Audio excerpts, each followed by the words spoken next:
Welcome to the IMSA Grid Finder Time Attack Challenge. My name is Suelo Almeida, racing driver and coach, and here's a quick tutorial for the first challenge at Watkins Glen with the GTP.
Turn 1 is definitely the most important corner of the whole track because of the huge straight that we have after, and also it's pretty difficult because of the elevation changes in and out of the corner.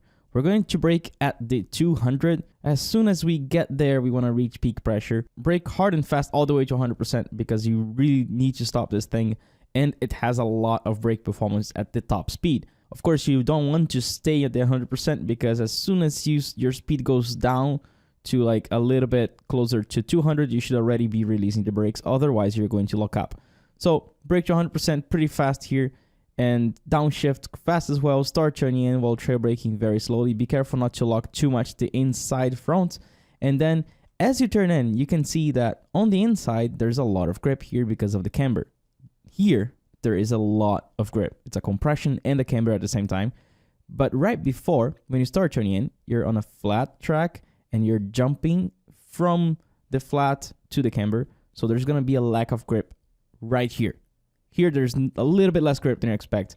And then the car grips again here. So as soon as you grip, you're going to feel the car rotating. You can get back on power. And there's another big change in grip here when you fall onto the curb, because the curb is going to be off camber as well. So as soon as you fall right here, boom, the car will want to lose on you. So what you want to do is let it flow a little bit to the outside here. As you can see, there's a little bit of countersteer. That's just me relaxing my hands and letting the force feedback act on its own. If at this point here, you pull the car to the right, you might lose the car, you might get too much traction control, and you might lose a lot of speed on the exit. So just make sure that as soon as you get here, there's going to be instantly a lot less grip than you expect. And you can stay here. You will only get enough track if you put all 4 tires to the left of the curb. And from here, you can slowly come back. And this is all going to be flat. And we head into the bus stop. The bus stop is very tricky because the more risk you take, the safer it gets. Let me explain why. Our reference to turn in and brake is going to be this orange marking on the left wall. But by the time you're here, you should not be looking at the orange marking anymore. So you look for it around here. As soon as you pick it up, you start looking to the guardrail, to the apex on the right, because at this point you're already starting to brake and turning in. Now, here is why this is so tricky.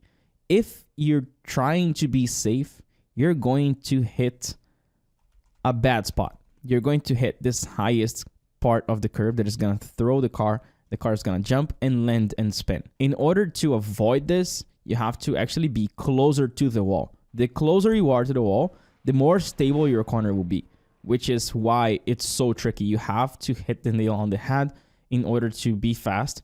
And if you're hesitant and you end up turning in just a little bit too late and you end up hitting that side a little bit more to the left here, you end up spinning right away.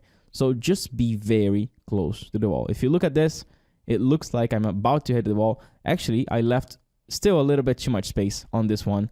So you have to experiment. You can go very slowly. You can watch your replays to see from the chase camera how far you are to the wall, but you gotta be as close as possible here. And then you see my car actually did jump a little bit here, and it's a little bit unstable just because I wasn't close enough. And then after this, you change direction. You aim for this triangle here in between the grass, the white line, and the end of the curb. And you aim to stay to the left, left, left. There's another triangle here you want to hit. And then after here, you get into the carousel. Then for the carousel, just make sure you're not overdriving the car because it's very easy to understeer. And because this is a very long corner, you don't want to overheat the fronts right away here. So just make sure that you're not abusing the steering and you're not abusing the trail braking so that the car can stay to the inside. You really want to use this curve because it pulls the car and allows the car to rotate a little bit more. And as soon as you get back on power, it might feel as if you're going wide, but there is a compression at the end of the corner that is going to help you rotate the car a little bit more towards the end. Then right away, bring the car as early as possible to the right so that you can use all the track on entry here, downshift into third gear, and then try to stay to the inside here. This curb also helps you rotate. On this lap, I actually missed it a little bit. So for sure, there's at least a 10th here by using this curb and helping the car rotate a little bit more and allowing myself to get back on power more aggressively. Then for the next corner here, just make sure you brake quite late. I'm gonna brake a little bit closer to the 100. And depends on the approach that you want to have. You can try to do a more aggressive late apex. If you brake too late, it ends up being another possible line that you can take for a better exit. So just make sure that you experiment which approach you like the most. There's a lot of grip under braking here because the track is going up. So that's a compression.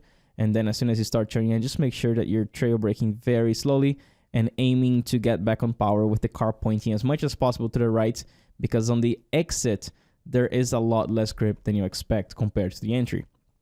You get back on power and you look at my throttle trace, you can see that I'm taking care of the traction control so that I don't get any snap or lose too much time on the exit, and really let the car flow wide. Guys, do not force the car to the right here.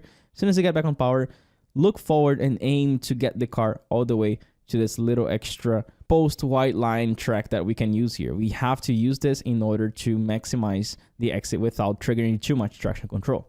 Then we get into this corner. I'm gonna brake at this mark here, and then I'm gonna brake pretty hard, and I'm gonna wait, I'm gonna wait, I'm gonna wait, I'm gonna wait, I'm gonna wait. I'm gonna turn in a little bit late, and there's gonna be a lot more grip than you expect on the inside here. Same thing, similar to turn one. You turn in, there's not a lot of grip, but then the grip shows up right here towards the middle of the track, and then you can accelerate relatively aggressively. And here you have two options. You can get back on power a little bit later and not use the outside, or you can get back on power a tiny bit earlier and use the outside. If you do use the outside, it's similar to the exit of turn one. It's off camber, there's a lot less grip than you expect. As soon as you cross to the outside, you have to relax your hands and not force the car to go back too quickly, because you will get traction control or even spin the car. So what you really want, if you go wide, you go pretty much all the way besides the grass and come back when the grass is over, trying to bring the car as much as possible to the right to prepare for the next corner. Then this is the most difficult corner to nail because it's the least grip that we have on the whole track. It's just about patience. You're gonna brake, you're gonna get into third gear, you start turning in, and you will see that you don't even need to trail brake for too long here because the car is very light. You just need to be patient. When you get back on power, not too much power here. Very, very, very, very careful, because this is the moment where the car has the least grip and it wants to spin on you. So as you can see, even being super careful, I did lose the rear a little bit. And then let the car roll to the right all the way to this curb here. Same thing, if you're afraid of the grass and you end up pulling the car too much to the left, you get too much traction control and you lose a lot of exit speed. So just let the car flow to the outside. Then we get into this flat corner, but you have to be careful. It might not be flat on the cold tires, and you have to turn in late enough so that you apex a little bit later so you can really make use of this compression on the inside of the camber, and just don't steer too much. Turn enough until you feel some sort of understeer, and then stay there, let the car run wide, because if you turn too aggressively here, you will just destroy your front tires.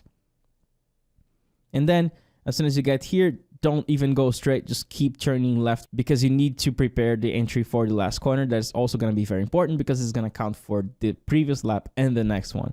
You want to be as close as possible to the grass here, brake just slightly, and already make use of the camber. The car has a lot of grip here. Just make sure you get back on power early and trust the car and let it run wide all the way to the outside so you can complete the lap.